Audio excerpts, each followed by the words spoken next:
नमस्कार दोस्तों, एक बार की बात है। एक गाय घास चरने के लिए जंगल में गई। शाम ढलने ही वाली थी कि उसने देखा एक बाघ उसकी तरफ दबे पांव आ रहा था। वह डर के मारे इधर उधर भागने लगी। वह बाघ भी उसके पीछे दौड़ने लगा। दौड़ते हुए गाय को सामने एक तालाब दिखाई दिया। घबराई हुई गाय उस तालाब के अंदर घुस गई। वह बाघ भी उसका पीछा करते हुए तालाब के अंदर घुस गया। तब उन्होंने देखा कि वह तालाब बहुत गहरा नहीं था, उसमें पानी कम था और वह कीचड़ से भरा हुआ था।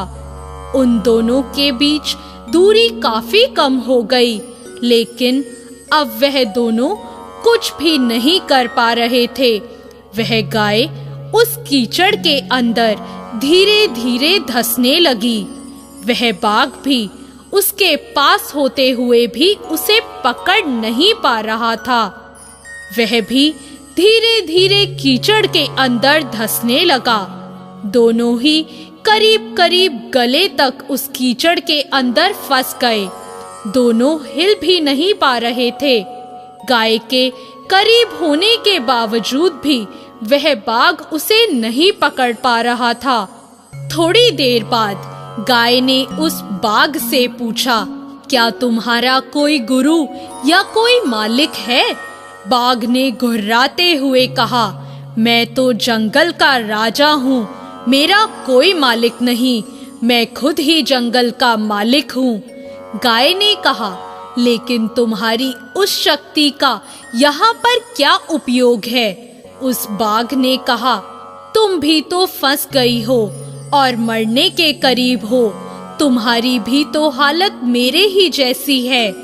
गाय ने मुस्कुराते हुए कहा, बिल्कुल नहीं, मेरा मालिक जब शाम को घर आएगा और मुझे वहां नहीं पाएगा तो वह ढूंढते हुए यहाँ जरूर आएगा और मुझे इस कीचड़ से निकाल कर अपने घर ले जाएगा। लेकिन तुम्हें कौन ले जाएगा?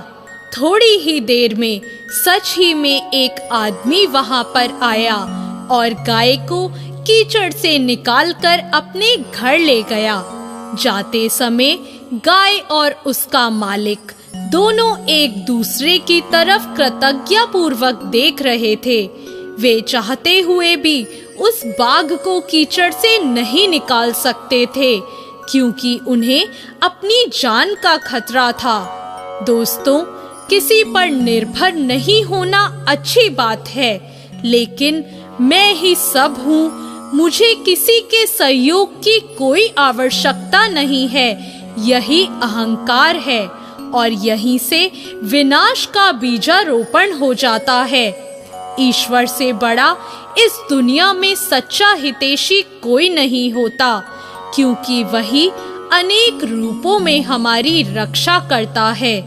दोस्तों, हमारी इस कहानी में गाय समर्पित हृदय का प्रतीक है, बाघ अहंकारी मन का प्रतीक है और मालिक ईश्वर का प्रतीक है। कीचड़ यह संसार है और यह संघर्ष अस्तित्व की लड़ाई है।